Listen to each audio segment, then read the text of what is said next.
In our previous sessions, we've been looking at certain aspects of the exchange that took place when Jesus died on the cross.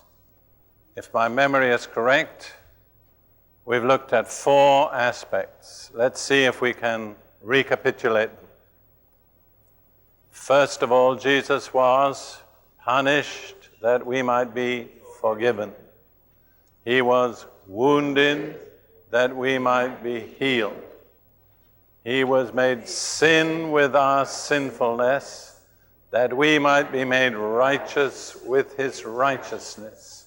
And he died our death, that we might share his life. And after you believe that, what do? That's right. Now we're going on to the 5th aspect, which is curse versus blessing. This is very clearly stated in Galatians chapter 3, verses 13 and 14, which we'll look at.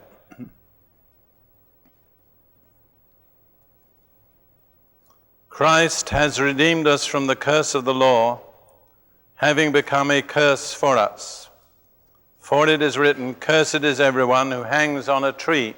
And in biblical language, the cross was a tree, because the word tree is used for a piece of timber, whether it's growing or whether it's cut down. Incidentally, for interest, the same is true in the Swahili language in East Africa. Going on in verse 14, that the blessing of Abraham might come upon the Gentiles in Christ Jesus, that we might receive the promise of the Spirit through faith. Well, the exchange is very obvious there, isn't it? The evil is curse, the good is the blessing. And Jesus, it actually says, was made a curse for us in our place.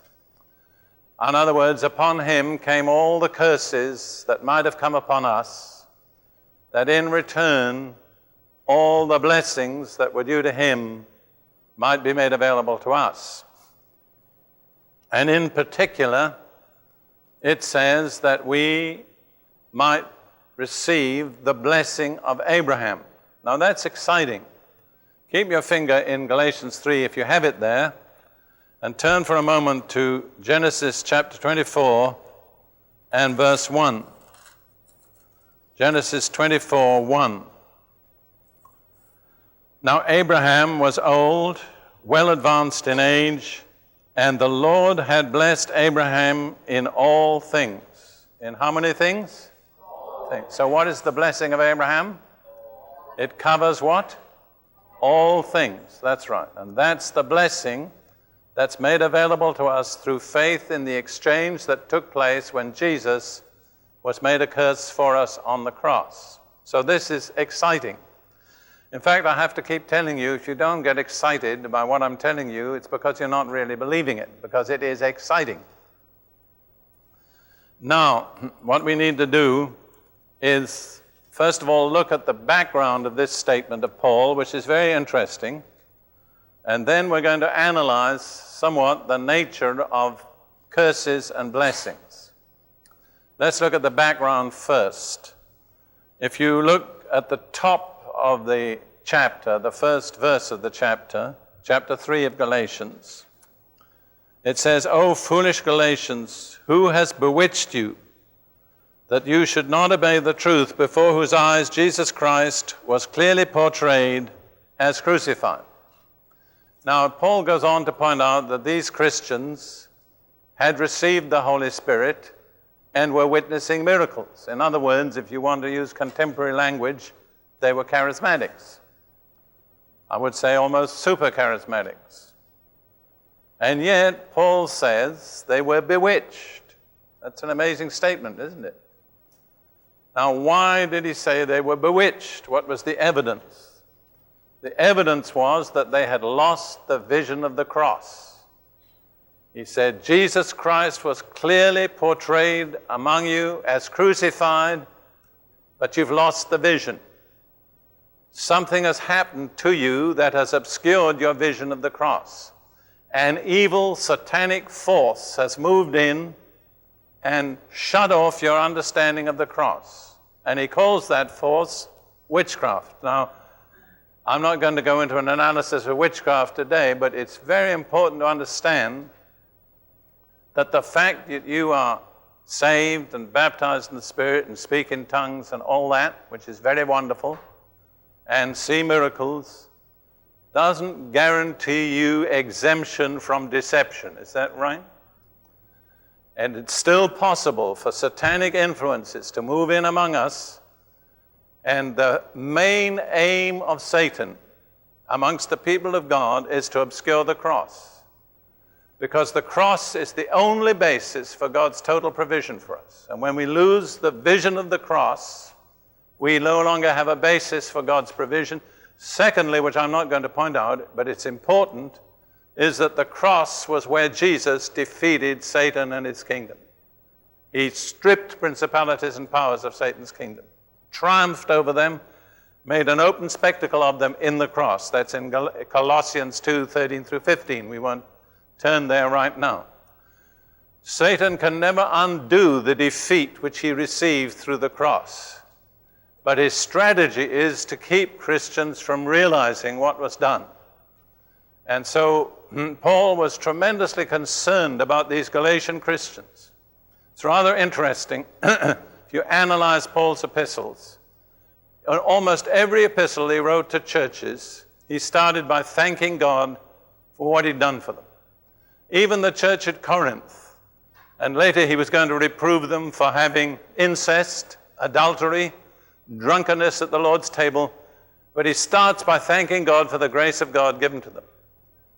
But when he comes to the Galatians, he's so upset that he doesn't even thank God. He says, I marvel that you are so soon turned away from the gospel. What was the problem in Galatia? Wasn't drunkenness? Wasn't immorality? What was it? Legalism. He was much more upset about legalism than he was about some plain sin of the flesh. The results of witchcraft, which we're not going to analyze in detail, were twofold, or you could say three. They had become carnal, because the only thing that can keep us from being carnal is the cross. Once we lose the vision of the cross, we can be very religious and very carnal. And having become carnal, they became legalistic. They returned to trying to keep laws in order to achieve righteousness. Let me give you two simple definitions of legalism, because it's often used as a term to criticize other Christians with. So I'll give you two objective definitions. Number one, legalism is the attempt to achieve righteousness with God by keeping a set of rules. And God has ruled that out forever. I see some of you look a little somber at that point. I was talking to quite a large group of Christians once, a year or two ago, and in the course of my talk, I said something which for me was totally casual. I said, of course, Christianity is not a set of rules. And they looked at me in astonishment. I think if I'd said there is no God, they would have been less shocked. But that's the truth. Christianity is not a set of rules. Do you agree? And keeping rules is not the way to achieve righteousness with God. He has ruled that out forever. My other definition of legalism is adding any requirement for righteousness to what God has already stated in His Word. No one has ever been authorized to add to God's requirements. And God's requirements are very simple. They're stated at the end of Romans chapter 4. If we believe in Him who raised Jesus from the dead, who was delivered for our offenses and raised for our what? Justification. Don't forget that word. We shall be saved. Nothing more is needed. And no one has ever been authorized to add any requirement to that. So what was the result? They went into carnality, they went into legalism, and they came under a curse, which is always the end of people who become legalistic. And so Paul sums it up in Galatians 3, verse 10. For as many as are of the works of the law are under the curse. For it is written, cursed is everyone who does not continue in all things which are written in the book of the law to do them. All right, you set out to achieve righteousness with God by keeping a law. If you break any law at any point, any time, you're under a curse. You're obligated to keep the whole law all the time, or else it's of no avail to you for righteousness. So he's dealing with the problem of these Christians who, in turning away from the gospel of grace to a gospel of works, had come under a curse. But then, praise God, he doesn't stop there. He says there is a way out from under the curse. Because on the cross, Jesus was made a curse, that we might be redeemed from the curse and come into the blessing of Abraham. And as I pointed out already, the blessing of Abraham covers everything. The blessing of Abraham covers every area of our lives. That's the blessing that has been purchased for us by the atoning sacrifice of Jesus on the cross. The problem today is that the majority of Christians that I meet, and I meet a lot, have no clear concept of what a curse is, how it operates, or how to recognize it. I mean, if we're sick, we usually know we're sick. If we're sinning, we frequently at least know we're sinning. But when we're under a curse, we don't know what the nature of our problem is, or how to recognize it, or how to deal with it. So I'm going to devote 2 sessions, instead of merely 1, to this truth that we can be redeemed from the curse, because on the cross, Jesus was made a curse, with the curse that was due to us, that we might receive the blessing. Now, if you look at the picture of Jesus on the cross, as he died, you wouldn't want to be under a curse. There he hung in shame and agony, rejected by earth, refused by heaven, under a supernatural darkness, uttering a cry of agony, forsaken by his disciples, rejected by his own people, and absolutely with nothing in this world. That's a curse. How foolish to want to be under a curse. Now, I want to try to explain to you briefly the nature of curses and blessings, or blessings and curses. My problem is I'm writing a book about this, and I'm already into the 10th chapter, and I'm only about halfway through the book. It is a vast subject. I never realized how vast it was until I got involved in it. I would also say that the lessons that I've learned in this context, and which I've preached around the world, have made a more powerful impact on the people that I've preached to than any other message that God has ever given me. It is a life-changing revelation when you can receive it. Now, curses and blessings are essentially words. They may be written, they may be spoken, they may be simply thought inwardly. But they are words that are charged with a supernatural authority and power. And they impact people and change them. And this is the really significant thing is, very frequently they continue on from generation to generation to generation until something is done to terminate them. There are blessings and curses in the Bible which have been in effect for 4,000 years and are still in effect today. Their outworking is still continuing today. Now, why this concerns us is that there may be things in our lives which are problems to us for which we cannot find the source. And the reason is the source can be way back in history, generations back. And so we are groping ineffectively with something we don't know how to deal with until we can identify its nature. So one of the distinctive features of both blessings and curses is that they continue from generation to generation, not necessarily forever, but mostly they continue for several generations. For instance, just to take one example, in the Ten Commandments, God said, if you worship false gods or make idols, it'll come upon you and the succeeding generations to the third and fourth generation. That's typical of a curse. And having dealt in Southeast Asia with multitudes of people whose ancestors 2 or 3 generations back were idol worshippers, I've seen how true that is, and I've also seen the tremendous effectiveness of releasing them from that curse. Now, the real key source for the revelation of blessings and curses is Deuteronomy chapter 28. It's a long chapter, contains 68 verses. The first 14 verses deal with blessings, and the next 54 verses deal with curses. That's a lot of curses. By the time you've read through them, if you've got any sense, you don't want a curse in your life. Now, I have here my little summary of the blessings and the curses.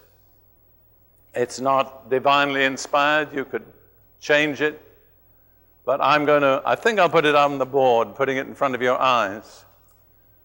You've got it in the outline if you have it there, but I think it's rather good to. So, here are the blessings. We'll write B for blessing. Number 1, exaltation. You know what that means. It means being lifted up. Number 2, I put reproductiveness. I hope you can read my writing. I don't hear any loud R's, so I rather doubt whether you can. Now, that's the only word I could find to describe the fact that a person who's blessed reproduces in every area of his life. He's a fruitful person, whether it's physically or financially or artistically. Number 3, health. How many of you would agree that health is a blessing? You probably don't appreciate how much of a blessing it is until you've been sick. And then you wish you'd thanked God more often for the blessings that you had while you were healthy. Number 4 is prosperity.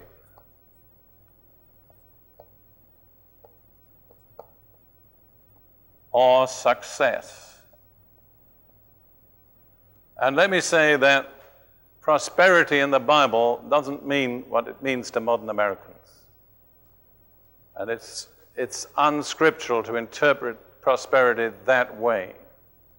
For instance, the Lord promised Joshua that whatever he did would prosper, and he'd have good success. And he spent the next how many years in warfare, sleeping in the open fields, leading the tough life of a soldier in war. It wasn't a luxurious life. It wasn't abundance of physical pleasures or luxuries, but it was successful. He accomplished God's purpose. The proper definition of prosperity is to succeed in doing God's will. Number 5 is victory. Blessing brings victory. Number 6, I put head, not tail.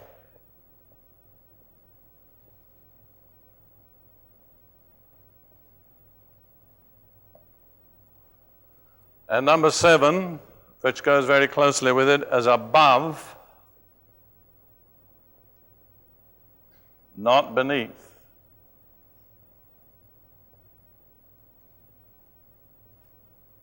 Let me stand back and see if I could read that myself. Yeah, I think I could. Now, I read that some years ago, and I said, Lord, what's the difference between the head and the tail? And the Lord gave me, I think, a very simple answer. He said, the head makes the decisions and the tail gets dragged around. So I'm asking you this morning, how are you living? Like a head or a tail? Do you make the decisions? Are the things you plan carried out successfully? Or are you the victim of pressures and forces and circumstances that drag you around and you just don't know what will happen next? Now, the curses, sweetheart, you write nicely. Would you like to write the curses up for me? I'll read them. Actually, they're the opposite. She writes a lot better than I do, especially Americanese. My writing was corrupted by the fact that I taught in Kenya for 5 years, and I had to learn a certain style of writing called Marian Richardson, and today I just don't know what I write. All right, they're the opposites. Number one, curse number one is humiliation. Now, wait a minute, I've written the one up there for you. Yeah, you better write a bit bigger. Yeah. He's boasted on my writing, but I don't guarantee it's that good. Well, anyhow, you look nice. All right, are you there? You don't, yeah, you can follow. Yeah. That's wonderful. All right, what's the opposite of reproductiveness? Failure to reproduce, barrenness. And I would say barrenness is almost invariably the result of a curse. One N or two? 2 N's, 2 S's. Let's not put in failure to reproduce, they can get that. All right. Number 3, sickness of every kind. And let me say there's one type of sickness, or one category of sickness, which is particularly indicative of a curse, which is what they call hereditary, which goes from generation to generation. The next one is poverty and failure.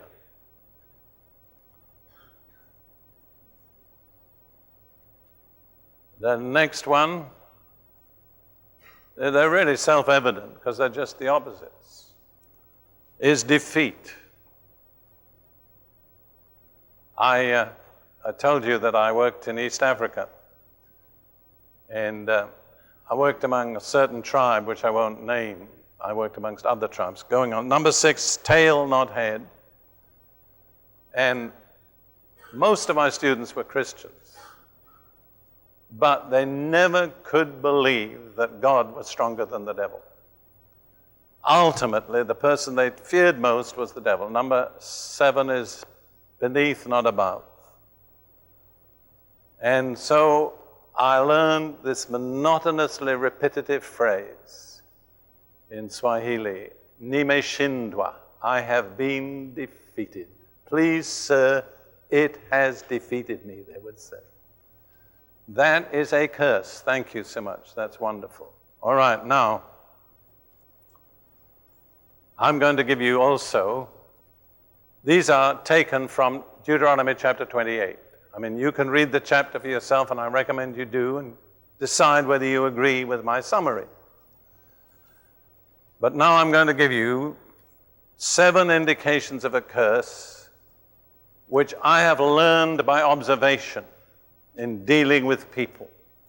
And I made them independently of Deuteronomy chapter 28, but it's remarkable in my sight how much they agree. And here they are. You've got them in your outline, but I'll read them out. Number 1, mental and or emotional breakdown. Now, I want to say, if you have only one of these problems, it may or may not be a curse, although some of them are pretty likely. But if you have a lot of these problems, you could be almost sure you're under a curse. All right, number 1, mental and or emotional breakdown. Number 2, repeated or chronic sicknesses, especially hereditary. Why? Because that's the nature of a curse. Number 3, female problems, barrenness, miscarriages, menstrual cramps, and a whole host of others. And as far as Ruth and I are concerned, when we minister to the sick, if a lady comes forward with those problems, we simply assume it's a curse. And very seldom are we wrong. And I have a whole pile of testimonies of women who've been completely set free from those conditions, not when we prayed for their healing, but when we broke the curse over their lives. Number 4, the breakdown of marriage and family alienation. In other words, where families just can't stick together, and husbands and wives break up and divorce and then remarry, and very often remarry again. That is usually a curse. Number 5, financial insufficiency. Most of us go through times of hardship financially. I'm certainly no exception to that. But if you never make it, if you're always struggling, if you never have enough, basically I would say that's a curse. Number 6, accident prone. You're one of those people to whom it always happens. You step off the curb and break your ankle. Or you're in a car and somebody slams into you. And it's always the fault of the other person, but it's you it happens to. You understand? And number 7, because this is in a family, not in a history of suicides or unnatural death.